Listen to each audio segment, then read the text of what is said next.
If I had to characterize the movement from what I know of it in a very basic way, I would say it is fundamentally a religiously inspired philanthropic movement. Yearn for that.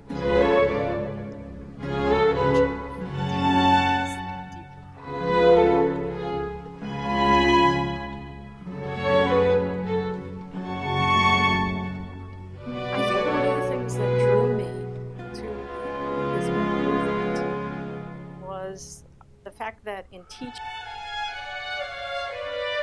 in the book that I wrote on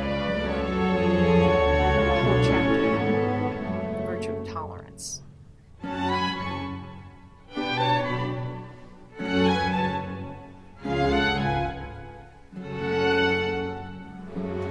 I'm Trudy Conway. I'm a professor of philosophy at Mount St. Mary's University, which is the second oldest Catholic university in the United States.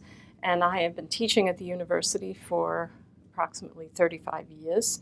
And I teach a range of courses in contemporary philosophy, but some of my courses and a lot of my scholarly writing focuses on the issue of intercultural dialogue, and then has led into issues concerning interfaith dialogue. I'm particularly interested in how the study of the virtues bear upon the practice of intercultural dialogue. So I have recently published a book dealing with the topic of justice and mercy as it bears on the practice of the death penalty. And I soon have a book coming out which is entitled Intercultural Dialogue concerning the virtues. And it focuses on a discussion of the virtues in various religious traditions as they bear on the writings of Fethullah Gulen. I had presented a number of philosophy papers in Turkey, and I also attended an international symposium on religion and politics in Turkey, which lasted about 3 weeks. And a scholar in our theology department invited me to participate in the Rumi Forum trip to Turkey. Given my interest in intercultural dialogue, of course, I gravitated towards such a movement, and I had a very, very favorable response. Through the conversations, I grew very interested in learning what was the foundation for this movement. I was interested in the philosophical and theological issues that really informed this type of movement.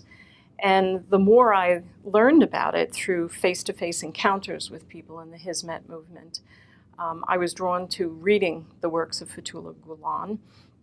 And I was pleased to find that many of the reflections in his writings concerning interfaith dialogue, intercultural dialogue, and also discussions of the virtues very much resonated with my own personal ethic and also the explorations I had been conducting in my scholarly research. So I was very much drawn towards it. And I continued to be active in the various scholarly programs and the iftar dinners, the friendship dinners. And the more I became involved with the Rumi Forum, my admiration for the participants in it grew. And then on the basis of that, I started as a scholar, I was drawn more towards reading. So I read many of the works of Fethullah Gulen, and that prompted me to do some scholarly writing, which eventually led to the publication of this book. If I had to characterize the movement from what I know of it in a very basic way, I would say it is fundamentally a religiously inspired philanthropic movement.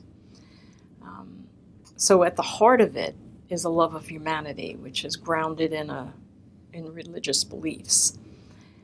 And this has led to the development of a number of far-reaching philanthropic ventures. I think in the end, the love of humanity effectively issues in educational initiatives. And I think the Gulen movement is very much concerned with education, not just in the development of technical capabilities, professionalism that leads to success, but also is very much value infused. So it's trying to get people to live a coordinated, coherent life of moral integrity that is also successful and that also bears fruit and makes a difference in the world. And I think nothing furthers a philanthropic end in a more sustained way than education. Developing people's own capabilities in a way that it promotes their human flourishing and their human well-being, and that it is also done in a way that evokes a kind of gratitude for the persons who were instrumental in developing your capabilities, so that then it has a ripple effect, that just as your capabilities would develop so that you can live a good life, you respond in gratitude to commit yourself to furthering those, the capabilities of other persons. So I really think it's, when people started talking of it more as a Hizmet movement rather than as a Gulen movement, I think that was a very significant shift, because it's not focusing on Fethullah Gulen. It's focusing on a fundamental ethic of service, which is rooted in a philanthropic love of humanity.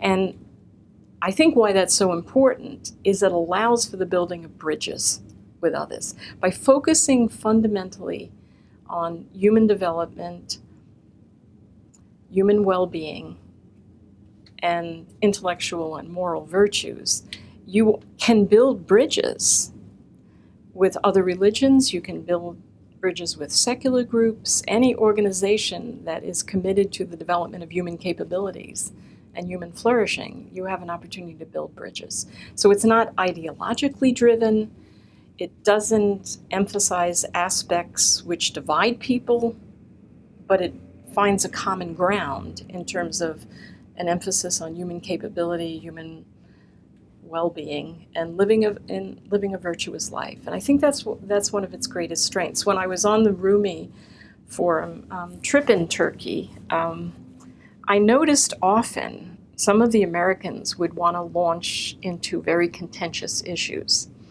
And the person who was facilitating the conversations always emphasized, let's first build trust through identifying our common ground.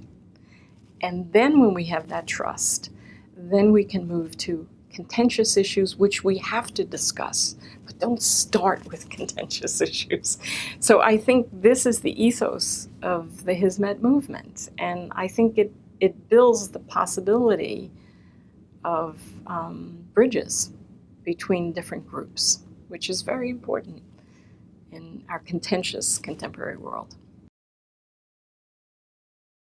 I think the movement is fundamentally rooted in an ethos. It's a particular way of living in the world with others. And I think there's particular surahs of the Quran which are returned to often.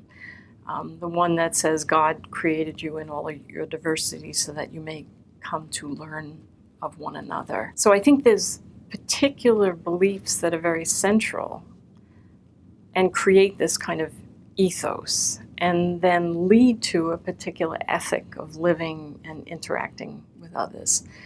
And I'm really convinced it is a virtue-based movement. So if you are not habituated in the virtues, if you are not habituated them in family life, and that's why I think the Gulen movement places such important emphasis on the role of families, the involvement of families in education. But if your teachers and your parents and your friends are not exemplars of the virtues, there's no possibility of being habituated in them. So I think they're the virtues that are needed for peace building, things like patience, loving kindness, respect for persons, tolerance, hospitality, mercy, forgiveness. All of these virtues are central for peace building. I think they're at the core of the movement.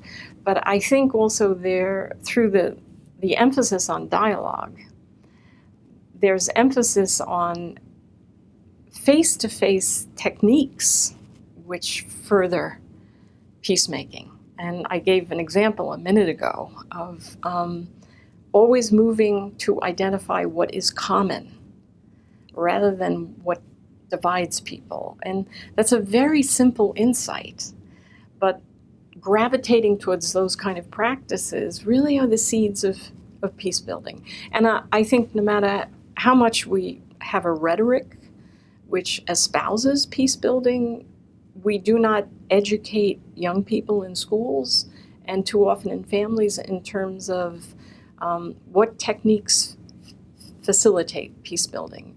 So you have to have a formation in the virtues, but you also have to become proficient in skills which enable you to deal with conflict, resolution of conflict, how to respond to eruption of conflict. And I think the movement is very attentive to that. And we're not sufficiently attentive to that in our world. I don't understand how anyone could be opposed to interfaith dialogue and not welcome opportunities to promote it and to learn how to facilitate it better. To be opposed to that is to have an unproductive kind of nostalgia for a world of the past which is not possible anymore. In past centuries, you could live a parochial life where you only interacted with people who mirrored yourself, and that's no longer possible. We live in a world which is highly globalized through travel, through media. It's absolutely impossible to not be involved in interfaith dialogue, intercultural dialogue. So it's not a question of whether or not to do it, but whether we are going to become skilled in doing it and thoughtful in doing it. So I can't understand why anyone would be opposed to this, because it is a reality of our contemporary world. And this is a reality that we have in the United States. We are a multi-religious, multicultural society, which in some ways is a success story. I mean, we do not have the kind of conflict, religious conflicts that many other societies defined by. And in some ways, the diversity of the United States is a model for the diversity of the globalized world. We can't return to a nostalgia of insular worlds where we have no contact with people who are different from ourselves. I was also able to see a couple charitable organizations that was kind of influenced by Hizmet. And I see involvements in many different areas. They didn't help only necessarily people practice Islam or that they are in certain area or region.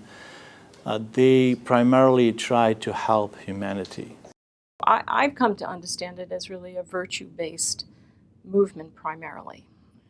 So in many ways, it confirms the image of Islam that I have always held and I have always seen practiced in my face-to-face encounters with Muslims.